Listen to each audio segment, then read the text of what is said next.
You're about to hear a favorite from the Faith Middleton Food Schmooze archive. This show originally aired in 2019. I got that sunshine in my pocket, got that good soul in my feet. I feel that hot blood in my body when it drops.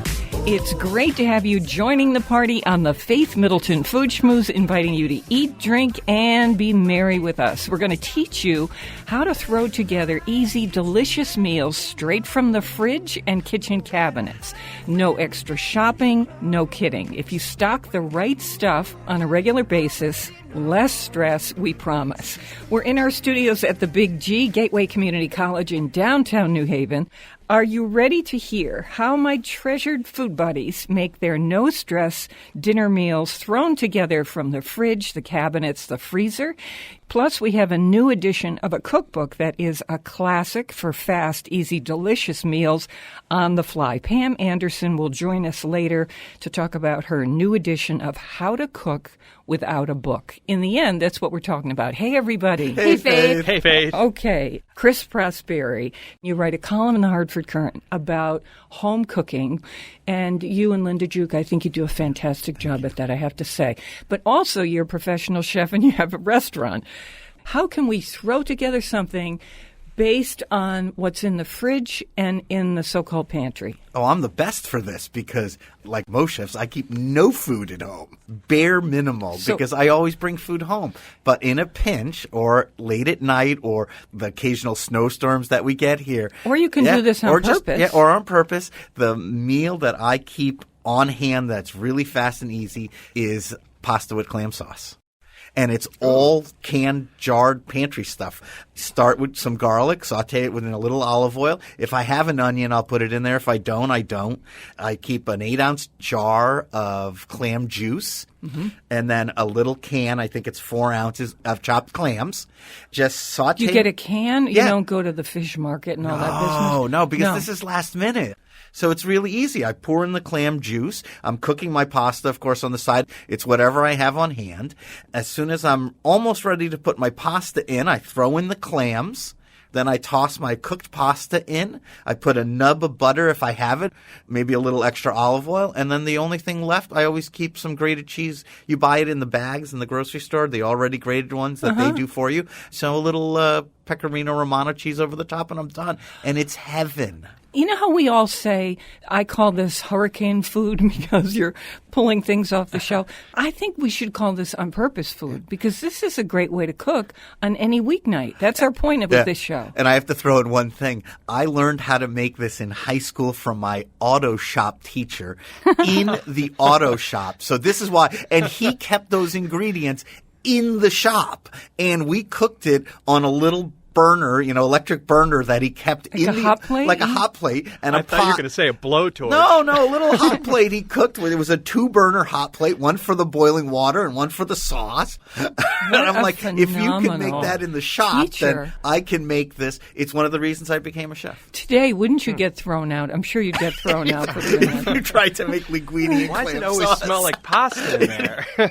Are they working on cars? I feel so Italian. Ciao, everyone. Okay, so I love that. That's a great way to start. Senior producer Robin Doyen-Aiken, I know that you arrive home after a jam-packed day here, and you're cooking for the family. What is your go-to rush hour meal? My daughter Violet says I'm the queen of meat and cheese. So I always have those two things. A pound of ground meat. It could be beef, it could be chicken, it could be turkey. I'm going to usually doctor up a jarred sauce and make some kind of meat sauce, and I'll put a few extra herbs in there. The kids love it, and they think it's fancy. You're browning a hamburger. Yes, I will brown the beef ahead of time. I use that ground beef usually a couple of times in that week because I'm going to doctor things up. So it might take the form of a meat sauce. But then my other go-to is I'll take the ground meat and I will add 1 pepper, 1 onion, 1 clove of garlic, 1 can of whole plum tomatoes, and that becomes the stuffing for stuffed peppers. I will put some cheese on top of that, too, because it's a little more appealing for the kids, so Yeah, that's my real go-to. And your kids eat stuffed peppers, obviously. Well, my They eat the little inside. one, yes, exactly. I get double the peppers when I'm eating with my son, Evan, because he won't eat the peppers, but he does love the filling, and then I just make him have a different veggie. I love this. Is also That's a so good far. I love it. This is it. All right, now from our sister station KJZZ in Phoenix, Arizona, senior contributor Alex Province, my food buddy. You know how this works, Alex. You're not allowed to shop. That's the point of this. This is stuff that you've pre-bought. You're just stocking your fridge or your cabinets. You know, what's fast and delicious. Matt and I at home here in Arizona, we will always start with leftovers. So we'll go through and we'll have like boxes of leftovers from the week. We'll turn them into like street tacos. So how do you do rice, it?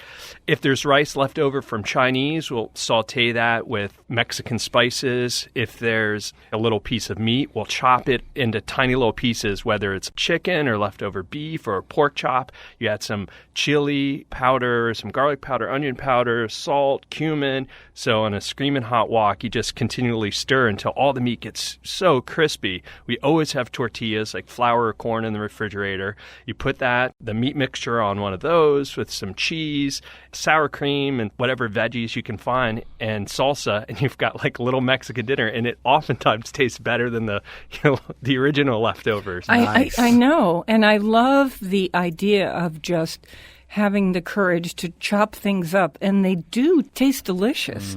And by the way, everybody, did you know that you can freeze rice?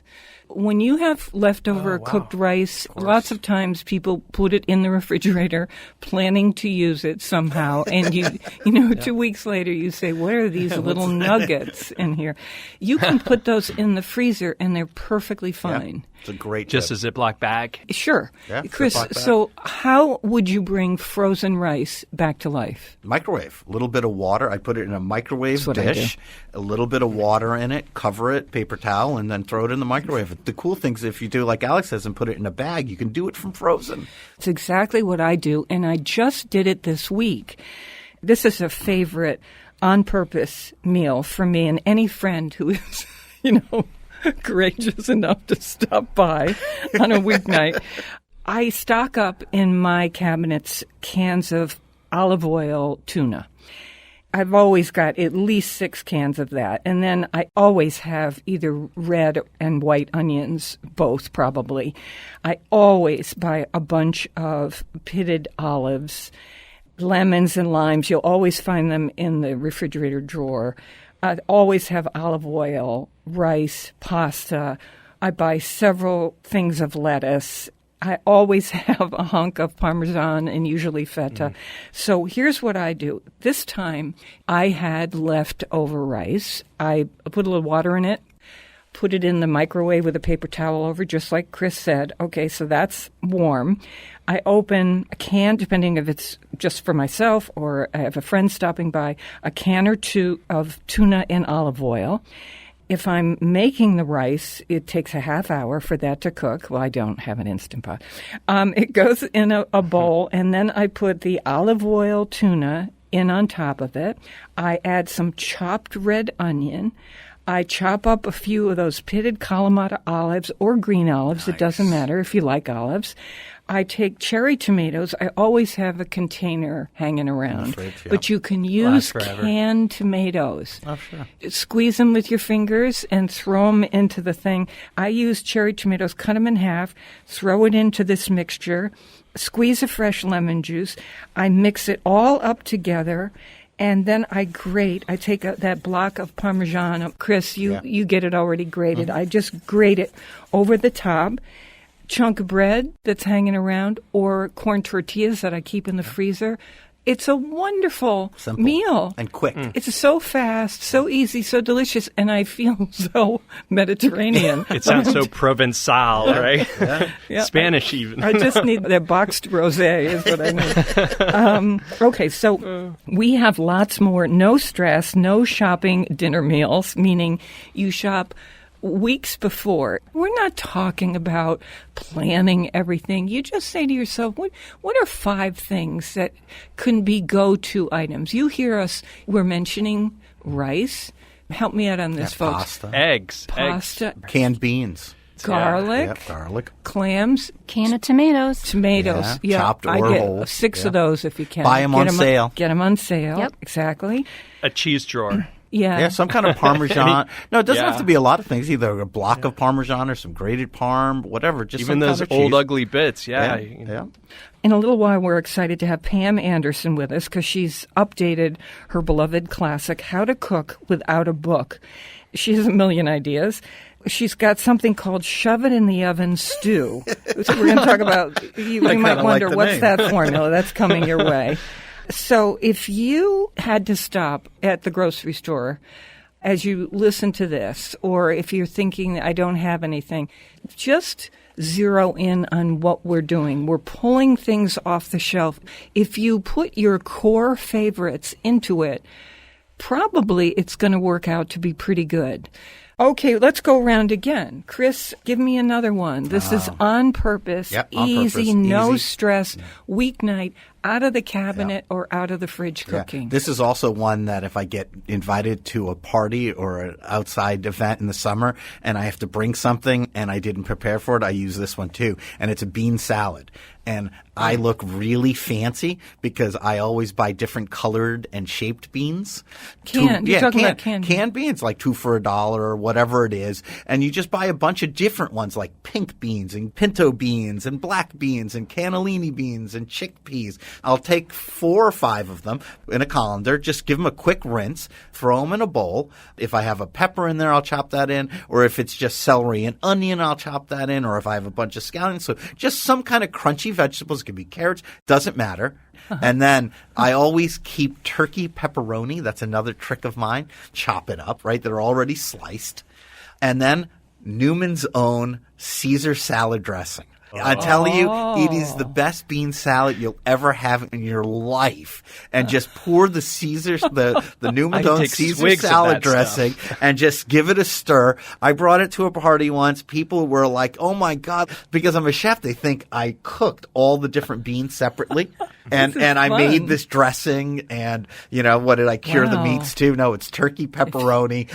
Right. So- even if you left the meat out Yeah. for a plant-based Yeah, eater, totally. this is awesome. Yeah. You could put in some tofu Yeah, if you whatever. wanted. Yeah, or- whatever you had. All you really need to have is the canned beans and Now, the dressing. you said summer. Of course we could have this year-round, Oh, right? yeah, totally. This is a fun thing. And if you serve it with my favorite tortillas, Yeah, it's like a dip. the kids would love Yeah. it. You can make tortillas out of this bean thing. Robin, do you have another one for us? When you're super busy and the kids have to go to practice, moms know this. We always go for breakfast for dinner. I can always get someone to have a couple of eggs, scrambled egg, a fried egg, whatever. But recently, I'd made, and they're so fun, the egg cups. When you mix the eggs in a bowl and you add cherry tomatoes chopped up, spinach or feta, and then you put them in a cupcake tin. I didn't have to go shopping for any of the ingredients that I made these little Very frittatas. Can I add on to yours? So every morning I do this. I take, one of those, we call them prep dishes. Either it's Little bowl. Anchor Hocking glass or it's a little white one, a little ramekin. Yeah. First I oil it with olive oil. I crack 2 eggs, a little sprinkle of feta or chop a love that couple feta. cherry tomatoes or whatever.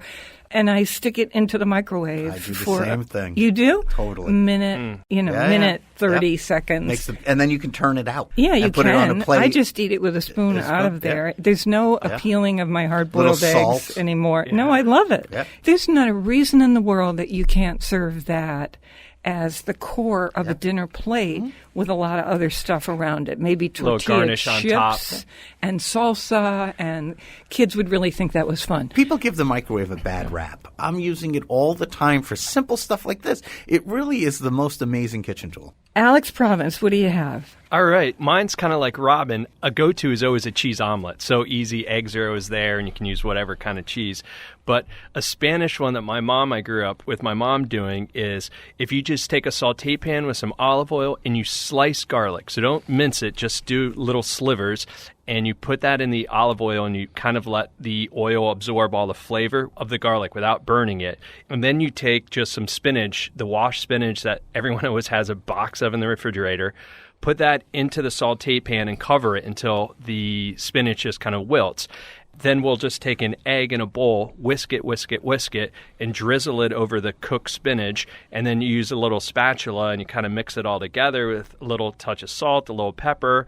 And then that onto a plate is this just beautiful little Spanish or Italian style. I don't know what it's even called, but so good. And great for Wow, lunch, that is too. good. So far, I eat every single thing that everybody has talked about. I'd be thrilled out of my mind to have this. At my house, I keep a box of turkey burgers in the freezer. Ooh. Every other night, I will take a pack out and put it in the refrigerator. Of two. Of two, because I know I'm going to do something. I need a little tiny bit of protein, Sure. no matter what I end up doing. Yeah. One of my standard things is baba ganoush, which is smoked eggplant with garlic and spices. I'd fry up the turkey burgers and then smear it with that. Okay, so that's one thing. But my kind of go-to thing I always have around is feta, Kalamata olives, lemon, as I mentioned. Usually there'll be a couple potatoes lying around, whatever veg is around, say asparagus or a can of artichoke hearts, and I'll saute them in olive oil for a little while, and that's it. I do something on top of the turkey burgers. So this harissa that spicy. I always have, and it's not hot, but it's spicy. So there's no heat to it. And I smear that on the turkey burgers, and I toss the vegetables with it, hunk of bread, I'm good to go. It's just so easy. I've got my little bit of protein, and I've got my Mediterranean vegetable action going on with the sauce. Okay. It makes me think, why do we work so hard when we have friends and family over for dinner? You have to I don't know. plan all these things, and it's like these 40 trips to specialty markets, and you have to find this weird fish from Australia, and the meat has to be from wherever. And really, if you just did something like what you're talking about, you could spend so much more time with your family and friends, and I guarantee they'd be blown away by what you made for them. Well, here's, I have a bunch of friends who are chefs, right? So it's every time I'm putting out something, I'm a little nervous about it. I've got this one chef friend, and I'm scared to death. So I have my turkey burgers, and I think, what am I going to do? And she takes one look at it, and she's very honest, and she said, Faith, I'm not eating that. Oh my God! It looks sad, the turkey burger. So I went and got the Palacios chorizo. Sure. Slice it thin or chunk it up, put it in the pan. It releases all that orange paprika oil, crisps up. Then I remake the burger with the chorizo and the oil and everything. And then she's happy. The turkey burger tastes like something. And you didn't do much. You just added a little chorizo to it and toasted the buns and butter. That's nothing. It's what you're talking about. And she said, she just nodded like, okay, this is acceptable. All right, you're right. That's more than acceptable. It's so funny. Coming up on our show in a little while, we're still going to do some more brainstorming with you, more mouth-watering conversation and fun ahead on the Faith Middleton Food Schmooze, and I hope you will make a charitable contribution to feed the hungry. Don't forget, Pam Anderson is with us. How to cook without a book, the kinds of recipes we're talking about now. We are online at foodschmooze.org, and we'll be right back.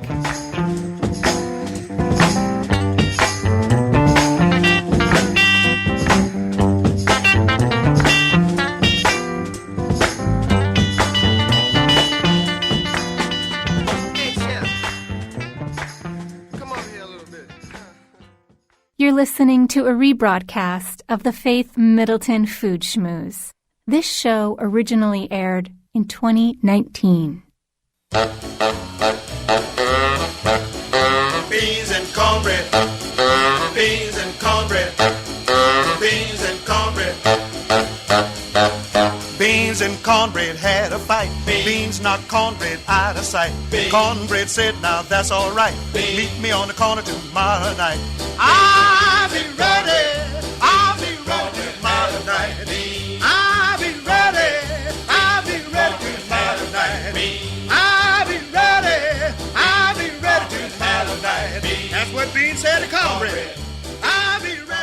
I'm Faith Middleton. You can sign up for our free podcast, which is a copy of the show. It arrives in your inbox, and you can listen anytime you want. That's the point. It's like having your own little channel. You can go back to something, refer to it, but you can hear it when you want, depending on what you're doing. Maybe you're exercising, maybe you're in the car, no matter what it is. That's why people get the podcast. Thousands of people get our podcast, and we are so excited about that. You know, it makes us proud to spread the word of what I call the stars in our galaxy out there in our region. Just go to foodschmooze.org or go wherever you get your podcasts, and you'll see Faith Middleton Food Schmooze. And Faith, we have lots of listeners out here in Arizona, too. Hey! Catching the podcast. Yeah? Yeah. Alex is in Arizona if you're just joining us, and he's in Connecticut and Arizona now because of his husband's work. So we have the fun of hearing what's going on in Arizona, and they find out what's going on here. We like it. So you know what we're doing on the show? We're doing no-stress cooking on a weeknight.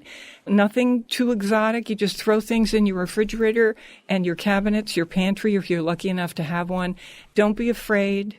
You know, you don't have to do a whole bunch of crazy Chinese ingredients that you might not understand, or crazy Indian ingredients you might not understand. Maybe we'll ask you to get a little Indian spice if you want, or maybe a little soy sauce or something like that. That's as exotic as you have to get. If you want to give it a little international flavor, you can just sprinkle a little of this stuff on a piece of fish and throw it in the oven.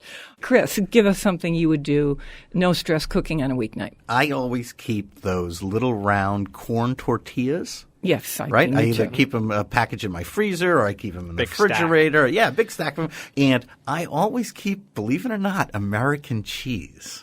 Yeah. I love Kraft or whatever brand American cheese. I'm clapping for proud you, of Chris. that. I love it. So really quick quesadilla. Preheat the oven a little bit, and I don't even put anything down on the cookie sheet. I just put the tortillas right on them because they've got a little bit of oil in them when they make them. Oh. So they kind of self-grease and they don't really stick. You just have to make sure not too much cheese, right? I believe that's Yeah. lard, but Yeah. go ahead. I didn't want to say it. No, I love it. It's I so love good. it. Oh, my All God. right. So American cheese down on top of the tortilla, and then whatever's in the fridge. If you have some, leftover rotisserie chicken or shrimp from the night before, or any kind of vegetables you had cooked, like cooked broccoli or whatever, just chop it up a little bit, throw it on top, and then another piece of cheese, another tortilla, and then it bakes in the oven. I usually do 425, so it's nice and hot until they get crispy. And then I cut them in half, let them cool a little bit, and you just eat them with your hands.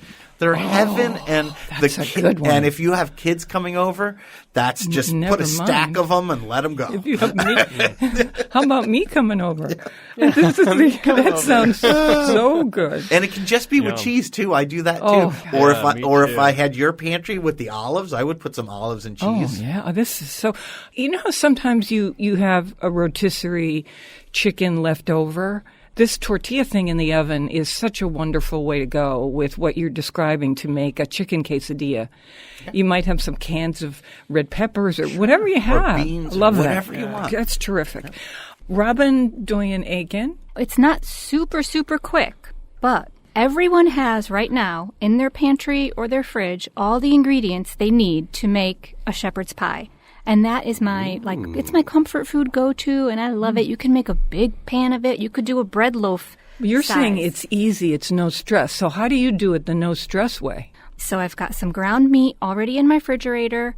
I'm going to mash some potatoes, a bag of frozen corn, a bag of frozen peas, a pepper, an onion. We always have that. That's all that goes in. And you make a big sort of casserole. Mashed love potatoes over the Oh top my with God. some butter. So good. Heaven. Like a perfect Tuesday night. I think you should test it here. Yeah, we're Yeah, it bakes up. next Thursday seems to be a good day. It bakes up in 30 minutes. Everything's nice and warm, and people feel really That sounds nourished really It by smells good too. I was right? just thinking. We had tested this wine on the show. I'm going to tell you about it now that we have this chance. The name of it is, this is from the Rhone region, Domaine La Font de Notre Dame. Easy to and remember. Domaine is house, so it's the house. It's the vineyard called the Fountain of Notre Dame. That's really what they're saying. Anyway, it's on our website, foodschmooze.org. And this Rhone, it has a kind of richness to it and yet a little spark of joy in there, would you say, Alex? And a little spice. Yes, spice. The region, can you just describe what part of the Rhone? It's the south of France, and Côte d'Aron's a big region. And then the little place where it comes from is called Rasteau. It's a hilltop village. Why is this one elegant? This is about $20. And that is a kind of cutoff for some people, a lot of people. Special occasion. This is good. This is a nice wine if some people are coming over or you want to have a nice weekend. What makes this have that velvety feel? Something we would describe, when you have that little velvety thing going on in your mouth, you say to yourself, oh, this is elegant. What makes that happen in this wine? It's the Grenache. Yeah, Grenache it's mostly Grenache with a little Syrah, but Grenache is so soft and velvety, and it's being grown in the south of France. It's so warm. It's like 300 days of sunlight. So it's just juicy and soft without any of that like bitter components that you find in like Cabernet. 80% of this wine is that Grenache, and it has that sort of soft, silky, luxurious velvety, feel to it. It's both elegant and friendly, and that's a hard combination even in people. So I love that. Yeah, I'm going to use that. Not these people. So I find sometimes people are American wine drinkers or New World wine drinkers, or you have French wine drinkers or European wine drinkers, but this one sort of bridges the gap. For people who don't know what you mean by that, what do you mean? It is not sugar. I don't mean sugar. But when you think of wine, in California, it tastes like grapes. It's grapier. Yeah, it tastes like you fermented grape juice. In Europe, he's starting a fight now. You start getting leather and saddle, and it's much drier. It's a totally different style. So people that are into wine can kind of do both. But I find like people who grew up with California wines, when they drink, say, a French wine, they're not used to it. And vice versa, right? If you bring California wine to Europe, they don't exactly know what to think. But this is a style of wine that bridges a gap. So if you're with a group of people, well said. Am I getting too complicated? No, I like it. Kick me. I think, not at all. No, I'm thinking to myself, some people, steam is coming like right off the head into the air. I could feel the air getting warmer.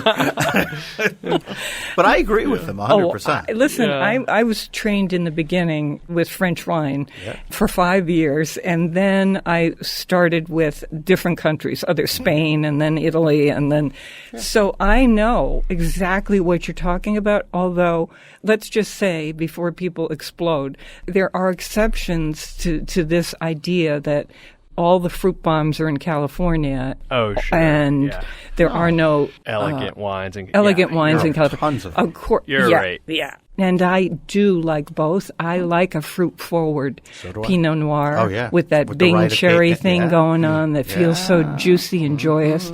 And I love this kind of gorgeous-y thing that you have here, this La Font de Notre Dame, beautiful Rhone wine. All right, let's come full circle right back to what's the easy way to do a dinner on a weeknight, right out of your refrigerator, your freezer, and your pantry. Alex, what do you have? So I grew up with lentils as a comfort food. When I think of comfort, I think of lentils. And people think they take a long time to cook. But if you use the tiny ones, the puy, the ones from France, those like little green ones, and you can get them anywhere now. They're not fancy and they're not expensive. If you just take these little lentils in a saucepan, you just add some water, some stock, and a carrot, and a half an onion, and a bay leaf, a little salt, pepper, and you cook these lentils for like 20 or 30 minutes. You end up with this like gorgeous, almost like pea soup, and that with crusty bread. The house smells good, and lentils have a lot of protein, so Faith, you're getting your like protein in there, and just comforting. So good. Hearty. Really I like hearty. that. I like that a lot. Mm-hmm. Okay, so that's no stress, it seems to me. I would like to do a shout out and to celebrate Food 52. I love what they do. I love their cookbooks. I have one of their cookbooks, and I love Great their pictures. website. I Love could their products now, too. just go berserk making one dish after the next. You're not going to believe this. This is from Food 52. This was online. It's how to make one ingredient ice cream. I did say one ingredient. When you sent me the email, and it's like, no way. Come on. No such thing. And what did you say, Alex, on the phone? I said I'm going to the freezer doing my one ingredient Haagen-Dazs. That works too. If you want a no-stress dessert, all you do is freeze bananas. For vegan lovers, it's like amazing. So you get a bunch of bananas, you peel them all, you cut them up in small pieces, and you freeze those small pieces of banana for 1 to 2 hours. You can do it on a plate or a tray, Chris, you were mentioning. You can leave them in the freezer indefinitely.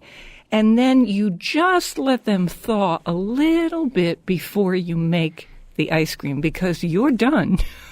You blend that almost just shy of frozen bananas in your food processor. Keep scraping down the bowl, and it turns into ice cream. I'm telling you, you can, yes, add in other things. So if you want to mix in other fruits and nuts, nut butters, chocolate chips, anything you want can go in there, and you can have this banana something else ice cream. Is magic involved? Isn't that amazing? I can see it having that texture. People wrote into them, and one woman said, oh, this is great on the glycemic index. Someone else put a shot of gin in it. Ooh, that's a good one. Let me see. There's always that person. Somebody Leave put the in bananas out. And blackberries. It's got a real thing going online, and some people were saying, no, you've got to toast the nuts before you put them in. I loved what people did, but how incredible is that? Very cool. Thank you, Food 52, for spreading the word on this. The original recipe, this is like shout out to shout out to shout out. We're thanking Food 52. They were thanking the originator of this recipe, the blog The Kitchen. And that's KITCHN. They deserve all the credit and that they are the originator. They are the ancestor of all of this. So the one ingredient ice cream dish. Love it. Very proud to be part of that game of telephone to give you that. Coming up, we have Pam Anderson's new edition of How to Cook Without a Book.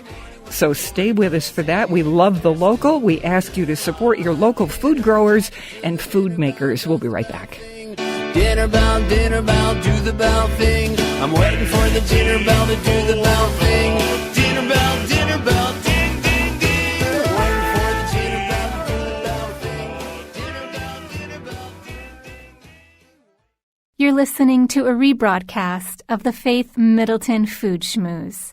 This show originally aired in 2019. I'm gonna cook for you, got to get in the mood. I'm gonna cook for you, get in our mood, baby. I'm gonna cook for you, got to give me some room.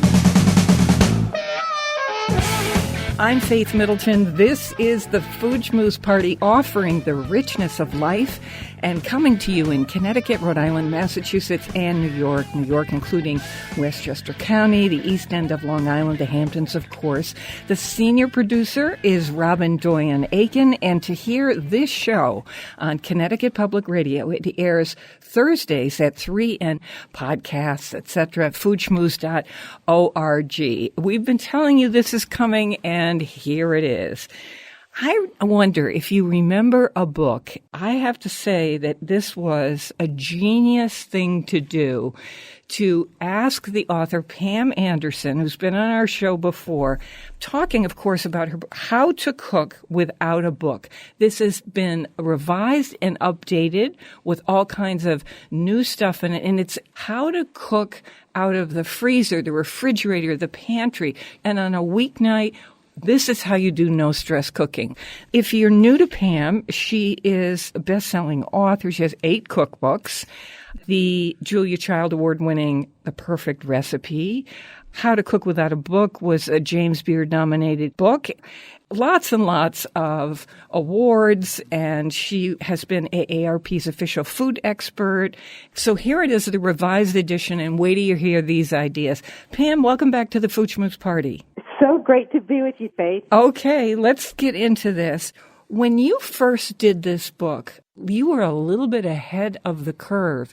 You were introducing the idea to us, and now people desperately need ideas for throwing things together. Do you think I have that right? Yeah, you do. The concept for this book came 20 years ago when I was one of those young commuting mothers. I was in Connecticut commuting into New York, 2.5-hour round trip, walking in the door at 6:45 at night with 2 young, hungry children and a recipe-challenged husband. And I would open the refrigerator and just kind of stare. I saw individual ingredients, but I didn't know exactly how to put them together without researching a recipe. At that point, it was a lot of cookbooks, right? Mm-hmm. And I thought, how is it that my mom and my grandmother were so easily able to get dinner on the table at night? And I realized they had, in fact, internalized a set of techniques and formulas. They took the ingredients that they had, what was on sale, what happened to be in the fridge.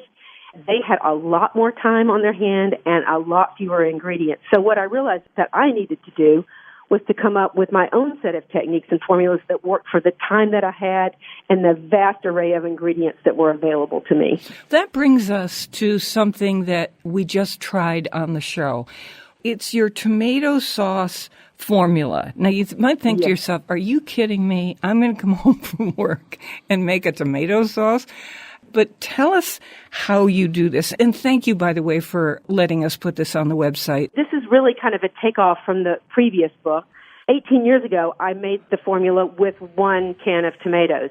Over time, I realized, why am I doing this night after night with 1 can of tomatoes? It's just as easy, almost as easy anyway, to take 4 cans and make a simple tomato sauce. And really, it's just 3 or 4 ingredients. A little garlic, some pepper flake if you like, sauteed in a little bit of oil. And then you add your canned tomatoes, canned crushed tomatoes.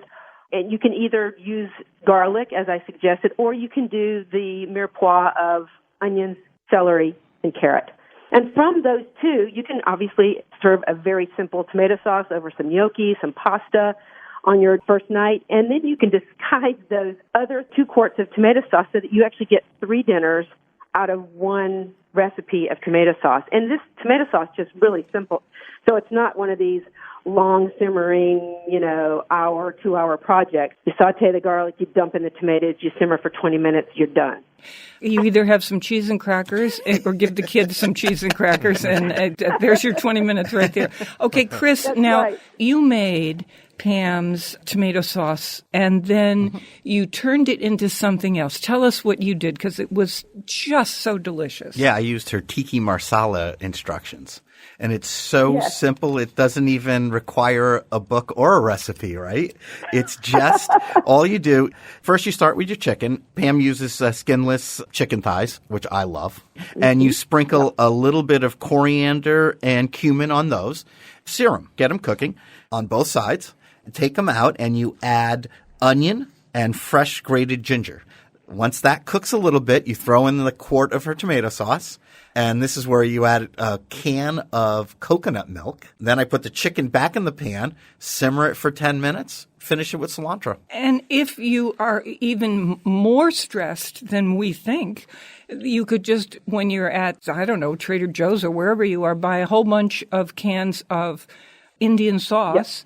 And put them in the pan with your chicken pieces, right, Chris? Yeah, and simple. There you go. This was a great one. This was delicious, Pam. I think what a lot of people think when they make tomato sauce, they always got to go Italian. Well, I came up with 4 or 5 soups that you can make, just standard cream of tomato soup. You can make chili. Once you've got that base of that tomato, garlic, olive oil, or that tomato, onions, carrots, and celery, you can use that base to create dishes, and nobody will suspect that it all comes from that same tomato sauce. I love that, Pam. Alex, I like the idea that following that tomato sauce recipe, you can do a kind of Greek style, do a quick bolognese by doing some hamburger in the pan, do scallops and bacon, throw an egg in. Red clam sauce, sausage and peppers and egg, do a vodka sauce, serve it over rice instead of pasta. I really like that. Chris, do you have one more thing? Yeah, she has a Manhattan clam chowder, so if you have those canned clams around, right, you can make a clam chowder very easily with the rest of that tomato sauce. We love I'm thinking those. even an English muffin, right? Pinch. Yeah. For lunch, a low parm. Seriously, little pizzas. Before you joined us, Pam, Alex was talking about doing a stir fry. He happens to have a wok. You can do it in just a regular old fry pan. It doesn't matter. So you've got a section, stir fry formula. You say, here's the basic concept of how to do this, and then you can turn it into a whole bunch of things. Tell us about this. I call that chapter Weeknight Take-In, but instead of take-out, it's take-in. I mean, you can just basically become your own Chinese restaurant. As long as you've got a pound of protein, and that protein can be shrimp or steak or chicken or tofu, a pound of vegetables, and I use some firm vegetables and some tender vegetables, an onion, a tablespoon each of garlic and ginger, and then your flavoring sauce. And I give you like 10 or 12 flavoring sauces so that you can create your own personalized stir fry, again, based on what you've got around as opposed to what some recipe tells you need to have. You're used to working with these flavors a lot, and of course I've got soy sauce and I've got the sesame oil, two of my favorite things. Then when it comes to things like oyster sauce and ponzu and a bunch of other ones, I'm looking at them thinking, I'm not exactly sure how much of this I'm supposed to use. Should I use the black beans in this one? You've got recipes, simple ones here. But of all these jarred things, what would be the go-to Chinese flavors you'd want in your pantry that wouldn't make you confused or have to look up a book? Definitely rice wine vinegar, for sure. Soy sauce, dark and regular. If you don't have dark soy sauce, which most grocery stores are carrying that now, but I use 2 tablespoons each of molasses and soy sauce to replicate that dark soy sauce. Oh. I'm all about using basic grocery store ingredients so you don't end up with those jars that are about 10 years old in your pantry or your refrigerator taking up space. Get a few, and then a lot of my flavoring sauces have got things like coconut milk and curry powder and sugar and herbs and lemon juice and lemon zest and pineapple juice. But the other thing I would make sure I always had on hand is toasted sesame oil. Let me give you a compliment, because in your flavoring sauce section, you have a spicy orange flavoring sauce, and you call for the dark soy sauce. If you have some kind of soy sauce on the shelf, good for you. Yes. The sesame oil is the thing you drizzle on last because you don't cook with that. And then you can put in a couple red pepper flakes if the people at the table can tolerate it. But here is the thing that I loved. A few tablespoons of orange juice concentrate to give it that orange flavoring. Because what if you don't have oranges in the refrigerator? I am your average home cook. It's really meant for people like me that love to eat well but don't have a lot of time to spend procuring special ingredients. And during the week, I just want to go in and know what I'm doing and move straight to the stove. And one of my tips for people, I know we're all the same. You know, you walk in the kitchen, sometimes you feel like cooking, sometimes you don't. In my yoga class, they always say, leave your yoga mat out because it invites you to practice every day. And I think the same thing is true about leaving a pot on the stove. It just invites you to come in and start cooking. You have to have a little bit of will, but if you have the knowledge, it's just so empowering to be able to start creating your own recipes. And these formulas are really meant to just get people started. Once you practice these a few times, then you'll start developing the confidence to try different things, to sort of say, oh, I know I can do this. This is Pam Anderson, and she has a revised, updated edition of her book, a classic in its category, How to Cook Without a Book. All about what our theme is on this show. No stress cooking on a weeknight. What can you throw together? What if somebody comes over? What if you pick up the phone? You just want some company. We love this kind of thing. And so we were glad you revised this, Pam. How about, what's it called? Shove it in the oven. Give me an example of something you would shove in the oven. I developed a recipe a while back, sausages and white beans cassoulet style. And I found that if I just threw in the sausages, the onion, the garlic, a little balsamic vinegar for the acidity, olive oil to enrich and to saute, cherry tomatoes, which don't disintegrate right away. They just sit there. I found that the dish could saute at the beginning, and then as those tomatoes break down, it created this like lovely stew, and all I had to do was throw everything in the pot. I use a heavy-duty roasting pan. After 45 minutes of just cooking, I threw in the white beans, and it was done. It was the most effortless dish I think I've ever made. So let me make sure I understand. You started it on the stovetop, and You don't even start it in the stovetop. You just take the things, throw it in the roasting pan, shove it in the oven, boom. 45 minutes later, you've got I like that. an amazing dinner. And an amazing dinner that I've served to family and to rave reviews to company.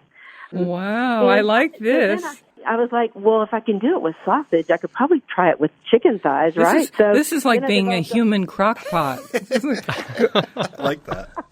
That's right. Who needs all those specialty appliances? I can use my oven as a slow cooker. I can use my oven as a modified pressure cooker. Just stick with your oven. It's wow, shove it in the oven. This is so good. Let's think of another one we could do. Could be anything. It could be pork. It could be beef. Yes. Piece of fish. Salmon. You cook all your vegetables, and then you throw the shrimp and the fish in, and so it's the same thing. You just add that in at the very end. You can do like potatoes and cabbage and kielbasa and do it that way. You can do a chicken with spring vegetables where you take leeks and carrots and mushrooms and finish it off with a little cream. Maybe use a little tarragon flavoring. I give you the basic formula that you can work with and sort of the rules of the road and 5 or 6 examples of what it might look like. I just love the theory of throwing a bunch of things in a pot and assuming that it's going to work out.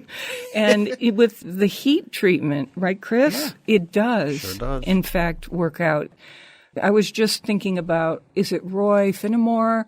It's in the cookbook Food 52. He does something called, I think it's Forever Broccoli, and you cook it for 1,000 years. I think it was 4 hours.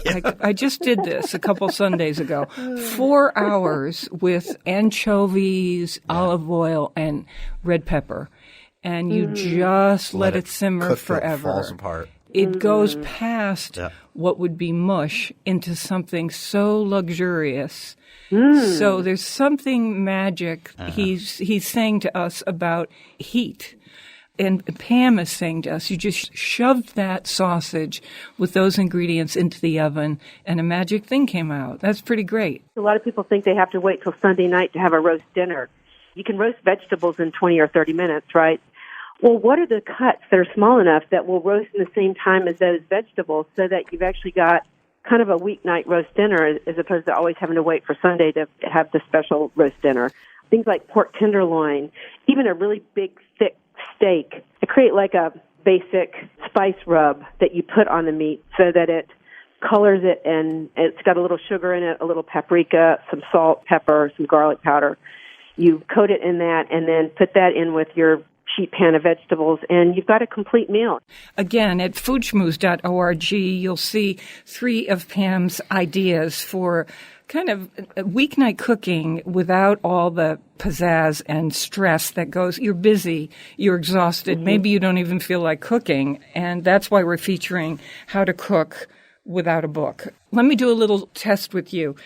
If I said, what is the fastest but delicious way that I could make an instant pizza with stuff on the top, what bread would you use? I really like the naan bread. The Indian bread, for yeah. my pizza base. Yes. Great. And then what would be quick and easy for a topping? One of the things that I almost always have in my refrigerator these days are caramelized onions.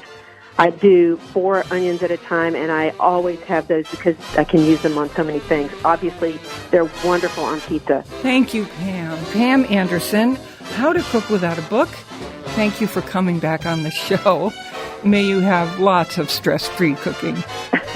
It's been a delight. Thank you. Never eat more than you can lift. In New Haven, I'm Faith Middleton.